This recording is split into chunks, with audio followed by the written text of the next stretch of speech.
On a grey September morning in 1939, the world changed again. Barely 2 decades after the guns of the Great War had fallen silent, Europe once more plunged itself into a catastrophic conflict that would claim over 60 million lives, reshape continents, and unleash horrors that still haunt the human conscience. How could this have happened? How could a continent that had promised the war to end all wars produce an even more devastating sequel? The causes of the Second World War were neither simple nor singular. They were the catastrophic culmination of long-simmering resentments, institutional failures, ideological fanaticism, strategic miscalculations, and a final, decisive act of cynical collaboration. As we trace the path from the Hall of Mirrors in 1919 to the invasion of Poland in 1939, we will see how the peace that ended one war planted the seeds of the next, and how a combination of design and improvisation led humanity into its darkest hour. If you're enjoying this journey through history, please give the video a like and subscribe to our channel. Your support helps us bring more stories to life. The Poisoned Peace, the Treaty of Versailles. The story of the Second World War begins not in 1939, but in 1919, in the Palace of Versailles. The treaty that formally ended the First World War was intended by its architects, Clemenceau, Lloyd George, and Wilson, to secure a lasting peace. Instead, it created a structure of resentment and humiliation that proved fatally unstable. The victors took a punitive approach to Germany, demanding not only territorial concessions and military disarmament but also something far more corrosive, the admission of soul guilt. Article 231, the notorious War Guilt Clause, identified Germany and its allies as solely responsible for starting the war. For ordinary Germans, this was an unbearable national humiliation.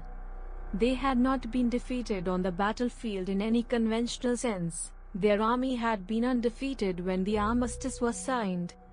The treaty thus gave rise to the stab-in-the-back legend, the myth that the German army had been betrayed by cowardly politicians, the so-called November criminals who had signed the armistice.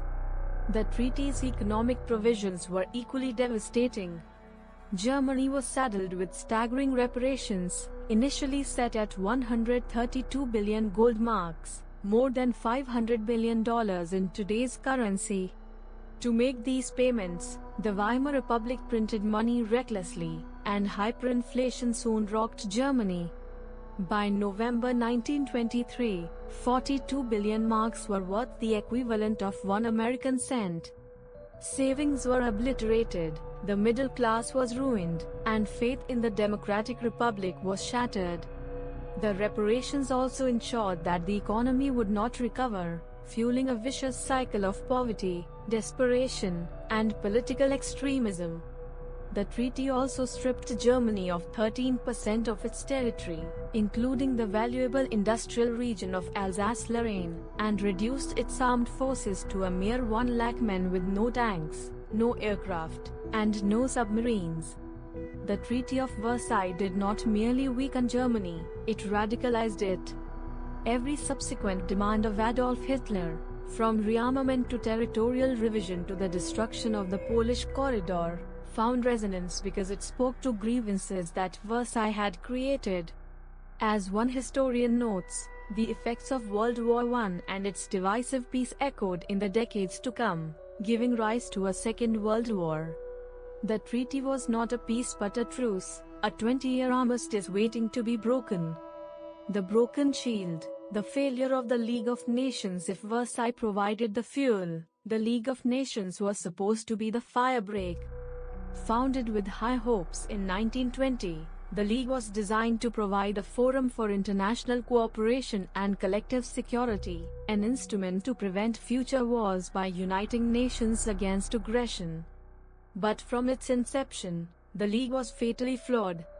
Its most powerful potential member, the United States, never joined, having rejected the Treaty of Versailles. The League had no standing army of its own, no independent means of enforcing its decisions, and it required unanimity for any significant action. In the 1930s, these weaknesses became catastrophic. The first serious blow came in 1931, when Japan invaded the Chinese province of Manchuria. The League objected, but could do little in response. The European powers that dominated the League were far more concerned with their own economic depression than with a distant Asian conflict, and Japan simply left the League in 1933. The lesson was clear: aggression could pay. Then, in 1935, Italy invaded Abyssinia, modern Ethiopia. Although the League officially condemned the Italians, France and Britain were caught making a secret agreement to give Abyssinia to Italy. The authority of the League was destroyed. By the time of the Sudeten crisis in 1938, Britain and France were ignoring the League entirely, pursuing their own policy of appeasement instead. The collective security system that might have contained Hitler had collapsed before it was ever truly tested. The Nazi Revolution, Hitler, ideology, and rearmament. The central figure in the story of the Second World War is, of course, Adolf Hitler. Without his rise to power, his fanatical ideology, and his ruthless determination, there would have been no war on the scale that occurred. Hitler's foreign policy aims were explicitly laid out in his 1924 manifesto, Kampf, and they formed a coherent, terrifying program. There were three central goals. First, to revise the Treaty of Versailles, recovering the land lost in 1919 and re-establishing German military power. Second, to unite all German-speaking peoples into a single Reich. And third, to expand eastwards to achieve Lebensraum, living space for the German people, at the expense of the inferior Slavic peoples of Eastern Europe. Once in power in 1933, Hitler moved with breathtaking speed to realize these goals. He immediately began a clandestine rearmament program, and in 1935 he announced it publicly, revealing the existence of a German air force, the Luftwaffe, and introducing conscription, both direct violations of Versailles. The Western powers protested feebly. Britain, France, and Italy formed the Strasse Front to condemn German rearmament, but this unity lasted only a few months. In June 1935, Britain signed a separate naval agreement with Germany, allowing it to build a fleet up to 35% of the size of the British Navy. The international opposition to Hitler was already fractured. The economic crisis of the Great Depression had been the key that opened the door for Hitler. By 1932, German unemployment stood at over 6 million, and the Nazi Party had become the largest in the Reichstag by promising to make Germany strong again. Once in power, Hitler's economic policies, massive public works, rearmament, and the ruthless suppression of trade unions, did indeed eliminate official unemployment by 1939. But this recovery was built on unsustainable foundations, and some historians, such as Timothy Mason, have argued that Hitler was forced into war by the imminent collapse of his own overheated economy, the flight into war theory. The Road to War, a catalogue of aggression. Between 1935 and 1939, Hitler systematically dismantled the Versailles settlement, each step emboldening him for the next. The pattern was consistent: he would make a demand, the Western powers would hesitate, and he would take what he wanted. In March 1936, he remilitarized the Rhineland, marching German troops into a territory that Versailles had explicitly demilitarized. It was a gamble. The German army was still weak, and a determined French response would have forced a humiliating retreat. But France, paralyzed by political instability and war weariness, did nothing. In March 1938, Hitler annexed Austria in the Anschluss, a union expressly forbidden by Versailles. Again, the Western powers protested but took no action. The crisis point came in September 1938, over Czechoslovakia. Hitler demanded the annexation of the Sudetenland, the German-speaking border regions of Czechoslovakia. Britain and France, desperate to avoid war, pursued a policy of appeasement, the foreign policy of pacifying an aggrieved country through negotiation in order to prevent war. British Prime Minister Neville Chamberlain, who believed that the Treaty of Versailles had been too harsh on Germany, flew to Munich for a conference with Hitler, Mussolini, and the French Premier. On the 30th of September 1938, they signed the Munich Agreement, which permitted Germany to annex the Sudetenland. Chamberlain returned to London, waving the paper and declaring that he had secured peace for our time. Winston Churchill, the most persistent critic of appeasement, warned, "We have sustained a total and unmitigated defeat." Why did Britain and France pursue appeasement? The reasons were numerous: the traumatic memory of the First World War, which had left a generation exhausted and pacifist, the belief that Versailles had been unfair and that Germany had legitimate grievances, the distraction of the Great Depression, a preoccupation with imperial defense, and, not least, a profound fear of communism, which led some in the British elite to see a strong Germany as a useful bulwark against the Soviet Union. But whatever the reasons, the result was catastrophic. The Munich Agreement convinced Hitler that the Western powers would never fight. It also had another, unintended consequence. It convinced Joseph Stalin that Britain and France could not be trusted, driving him into the arms of the very enemy he most feared. The Unholy Alliance, the Nazi-Soviet Pact. The final piece of the puzzle fell into place in August 1939.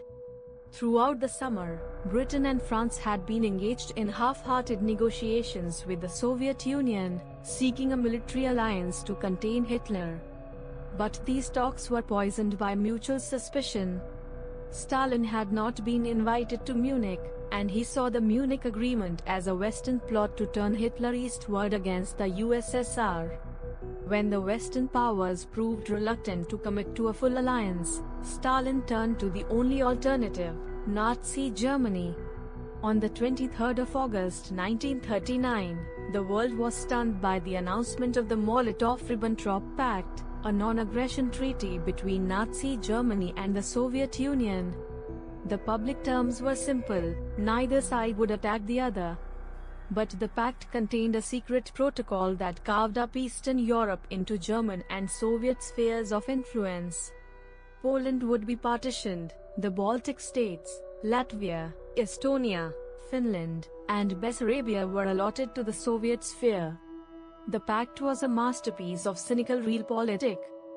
For Hitler, it guaranteed that Germany would not face a two-front war, as it had in 1914. For Stalin, it bought time to prepare for the inevitable German invasion and extended Soviet influence deep into Eastern Europe. For the Western powers, it was a devastating blow. Their policy of appeasement had driven the two totalitarian powers together, making war almost inevitable. The final act, invasion of Poland. The pact signed, Hitler now had the green light. On the 1st of September 1939, German forces invaded Poland from the west. 2 days later, Britain and France, bound by their guarantee of Polish independence, declared war on Germany. The Second World War had begun. As the historian A.J.P. Taylor argued, the war might have been triggered by accident when Hitler misjudged Britain's stance on Poland. But by that point, the logic of events had become inexorable. The Versailles Settlement, the failure of the League, the rise of Nazism, the policy of appeasement, and the Nazi-Soviet Pact had all converged to create a situation where a major European war was all but unavoidable. The historians debate, accident or design. Historians have long disagreed about the fundamental nature of Hitler's role in causing the war. The traditional intentionalist school, associated with Hugh Trevor Roper and Andreas Hillgruber, argues that Hitler had a long-term master plan, a stuff-and plan, or step-by-step program, for world domination, and that he consciously drove events towards war from the very beginning. In this view, the war was the direct, intended consequence of Hitler's ideology. The revisionist or structuralist school, most famously articulated by A.J.P. Taylor in his 1961 book The Origins of the Second World War, argues the opposite, that Hitler had no blueprint for aggression and was primarily an opportunist who exploited the mistakes and fears of other leaders. Taylor saw Hitler's policies as a continuation of traditional German expansionism, and he suggested that the war was triggered by accident when Hitler misjudged Britain's stance on Poland. Taylor's interpretation was highly controversial at the time, and it has been largely superseded by a more nuanced view, that Hitler had consistency of aims, the revision of Versailles, the unification of German peoples, and the conquest of living space in the East, but that he was also an opportunist, adapting his tactics to changing circumstances. The precise balance between design and improvisation remains a subject of historical debate, but few would deny that Hitler's relentless pursuit of these aims made war all but inevitable. Conclusion: the causes of the Second World War were manifold and deeply interconnected. The punitive Peace of Versailles created a Germany seething with resentment and economic desperation. The League of Nations failed catastrophically to provide collective security against aggression. The Great Depression enabled the rise of the Nazi Party and its fanatical leader, Adolf Hitler, who pursued a foreign policy of relentless expansion rooted in a toxic ideology of racial supremacy and territorial conquest. The Western policy of appeasement, born of war weariness and strategic miscalculation, encouraged rather than contained Hitler's ambitions, culminating in the catastrophic Munich Agreement of 1938. And finally, the cynical Nazi-Soviet Pact of August 1939 removed the last obstacle to war, clearing the way for the invasion of Poland. The Second World War was not inevitable, but once these forces had converged, once the poisoned peace, the broken shield, the fanatical ideology, the failed policy, and the unholy alliance had all fallen into place, a conflict of unimaginable scale and horror became all but unavoidable. The lamps that had gone out in 1914 never truly relit. In 1939, they were extinguished for a second, even darker time. Thank you for watching. If you found this history valuable, please like and subscribe, and share your thoughts in the comments below. We'd love to hear your perspective and keep the conversation going.